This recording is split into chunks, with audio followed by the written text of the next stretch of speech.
An entry in George Fleming's diary for the 12th of November 1844 reads, "My dear wife presented me with a son and heir." This must have been George Stephen, born at 56 Westbourne Street, London.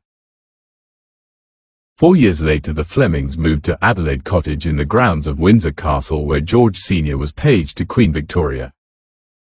George Stephen grew up at the cottage, where his playmates were often the royal children when they walked down from the castle, including Prince Arthur, the future Duke of Connaught. Nothing else is known of George Stephen's upbringing until a diary entry for 1864 tells us that his father took the 20-year-old on a shooting expedition in Sussex.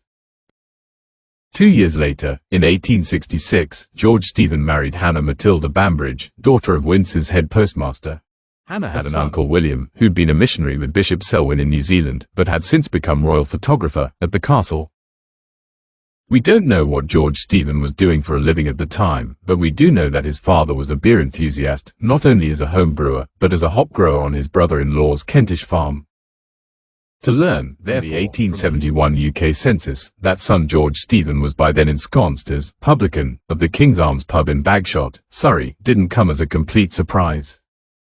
Unfortunately, the pub venture can't have lasted for more than 3 or so years, because by early 1874, the family was living in Maidenhead, not far from Windsor, with George Stephen employed in the coal trade. But in 1874, Hannah produced Elsie, followed 3 years later by Mary Ann, both of whom thankfully were to survive.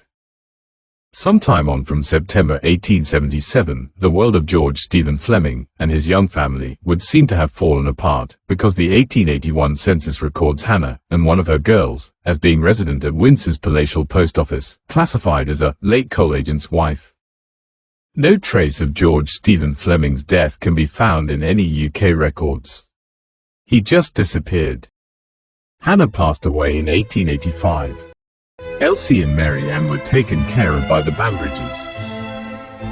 Part 2 will take some believing.